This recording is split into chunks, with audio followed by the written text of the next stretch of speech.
तो सबके जाने के बाद घर की हालत देखिए कैसी होती है। और इस घर को सेट करना मेरे लिए बड़ा मुश्किल हो जाता है। तो देखिए सारा घर फैल रहा है और किचन भी मेरी इतनी फैल रही है और काफ़ी दिनों से उसकी सफाई भी नहीं हुई है। तो आज मैं किचन की सफाई पहले करूँगी और उसके बाद सारे घर की सफाई करूँगी। तो देखिए किचन की सफाई करते हैं। तो hello friends, welcome to my channel. तो देखिए सुबह की किचन की जो सफाई है वो मैंने सारी कर दी है और आपको बरकत के टिप्स बता रही हूँ मैं कि अगर आप किचन को साफ नहीं रखती हैं तो आपके कभी भी किचन में जो ग्रॉसरी है वो भरी भरी नहीं रहेंगी। अगर आप किचन साफ नहीं रखती हैं तो हर गृहिणी को चाहिए एक सुघड़ गृहिणी होती है, उसकी यही पहचान है कि वो किचन को बिल्कुल साफ सुथरी रखे और दिन में 3-4 बार उसको साफ करे। मैं इस किचन को 3-4 बार साफ करती हूँ। और ये अन्नपूर्णा माता की जो मैंने यहाँ पे तस्वीर लगा रखी है और जो गणेश जी की तस्वीर रखी है उसमें मैं जरूर सबसे पहला खाना लगाती हूँ। पहले मैं गाय की रोटी निकालती हूँ और उसके बाद मैं जो भी खाना बनता है एक थाली मैं अपने भगवान जी को चढ़ाती हूँ। एक सुघड़ गृहिणी की यही पहचान है कि वो डेली अपने किचन को 2-3 बार साफ करे और डेली जो काम किया उसके जो भी आपके डब्बे वगैरह आपके हाथ लगते हैं उन डब्बों को उसी वक्त पहुँच दे। अपने जो किचन काउंटर है उसको बिल्कुल साफ सुथरा रखे। अपने किचन के जो टॉवेल्स हैं उनको धोए रोज और सिंक को हमेशा साफ सुथरी रखें। सिंक में कभी भी बर्तन ना रखें जूठे, और जो आपका डस्टबिन है उसको भी साफ करती रहें। पॉलीथीन लगा दें जिससे उसमें बदबू नहीं आएगी, बिल्कुल साफ रहेगा। और जिसमें भी आप साबुन या जो भी बर्तन मांजने की विम बार वगैरह रखते हैं उसको भी साफ रखें। अपने झवे को साफ रखें बिल्कुल, नहीं तो उसमें बदबू आने लगती है जूठन से। अपनी जो बास्केट है बर्तनों की उसको भी सारे बर्तन समय समय पर जमा दें जिससे आपकी किचन गंदी नहीं लगेगी बिल्कुल भी। और किचन को साफ सुथरी रखें। खाना जब भी बनाएं नहा कर बनाएं। किचन में नहा कर ही एक गृहिणी को घुसना चाहिए और चप्पल भी गंदी लेकर ना आए। उसमें जो किचन की जो चप्पल है उसको अलग रखें, नहीं तो आपकी किचन बहुत गंदी हो जाएगी। और उसमें लानी भी नहीं चाहिए, हर तरह की चप्पल नहीं लानी चाहिए। इससे आपकी जो बरकत है घर की वो बिल्कुल खत्म हो जाती है। पैसा आता है लेकिन वो खर्च होता ही जाता है। तो इसलिए कई छोटी छोटी बातें हैं जो हमें ध्यान रखनी चाहिए किचन में। गैस को गंदा बिल्कुल ना रखें क्योंकि ये ही हमारा मतलब कर्म स्थल है किचन हमारी एक गृहिणी की। तो गैस को भी गंदा ना रखें, उसको 3-4 बार पोंछें और उसमें चाय वगैरह ढुल जाए तो उसे साफ करें, उसके बाद ही उसे यूज करें, नहीं तो जलता जाएगा। दाल भी है तो दाल भी ढुलती है, तो आप दाल में तेल डालकर बनाएं, इससे आपकी दाल उफनेगी नहीं। तो इस तरह की कई छोटी छोटी बातों का ध्यान रखें। किचन काउंटर के जो भी कपड़े वगैरह पोंछने के हैं उसको डेली धोएं, उसको बदबू मारने लगते हैं। इसलिए जब भी आप किचन के काउंटर को साफ करें उसका कपड़ा उसी टाइम धो के सुखाएं। ये देखिए मैंने सब धोए। ये किचन काउंटर पोंछने के हैं। मिक्सी जब भी आप यूज करें उसको पोंछ लें, बिल्कुल पोंछ के रखें, नहीं तो आपकी मिक्सी गंदी होती जाएगी। और जिसमें भी हमारे हाथ लगते हैं बर्तनों में वो डब्बों वगैरह वो गंदे होते रहते हैं। तो इनको डेली पोंछ के रखें और साफ रखें अपनी हर चीज को। नमक है जो चीनी के जार में भर के रखें या कांच के जार में भर के रखें, इससे आपके घर में बरकत होगी, आपकी किचन में बरकत होगी।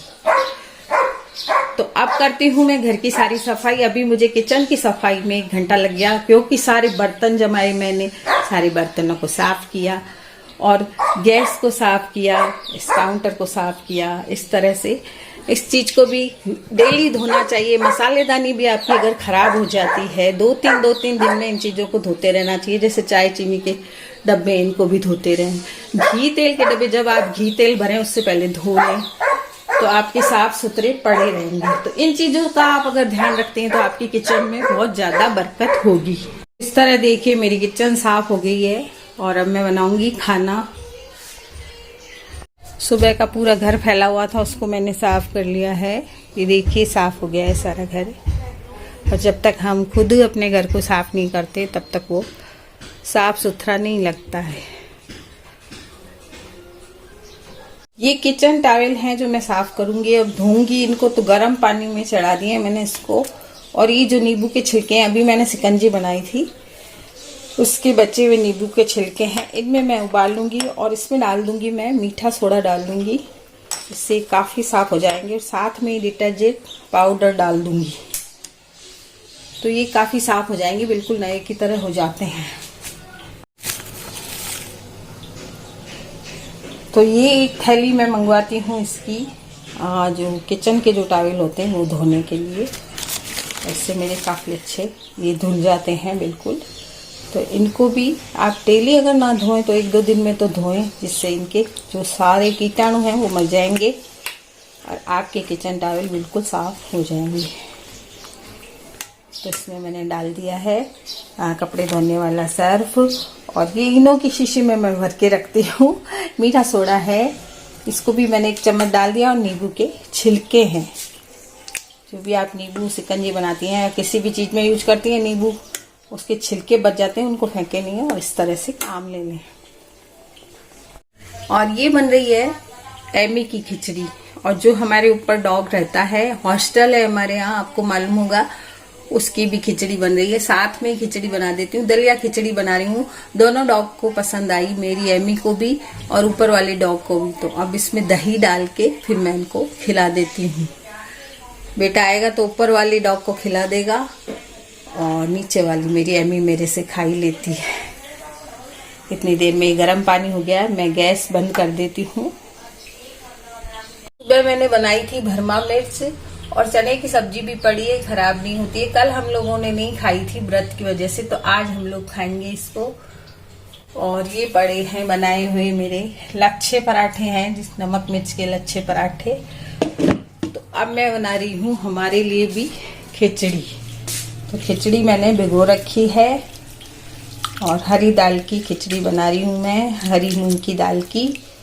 क्योंकि आज अथक को बिल्कुल भी भूख नहीं है, कल उसने पिज्जा वगैरह खा लिया था तो उसका थोड़ा सा ऐसे ही जी हो रहा है, मतलब जी घबरा रहा है उसका। तो बोल रहा है खाना नहीं खाऊंगा। सुबह से नाश्ता भी नहीं किया उसने, तो मैं सोच रही हूँ खिचड़ी बना देती हूँ।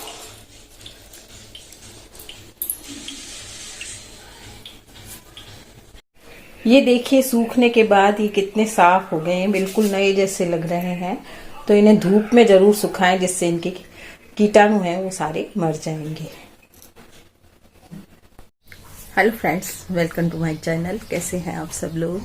आशा करते हैं बहुत अच्छे होंगे।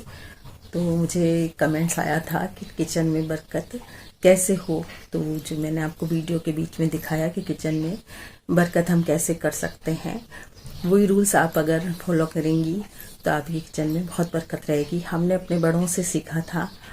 मेरी मम्मी बताया करती थी कि सुबह सुबह नहा लेना चाहिए और सबसे पहले ये रोटी है जो गाय को देनी चाहिए।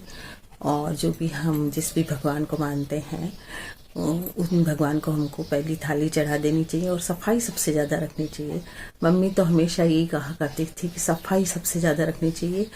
मेरी मम्मी बहुत ज़्यादा किचन में सफाई रखती थी और बहुत कम पूंजी में ही वो अपने घर को चला लेती थी, क्योंकि वो सफाई इतनी रखती थी तो उनकी बरकत रहती थी, उनके हाथ में बरकत रहती थी।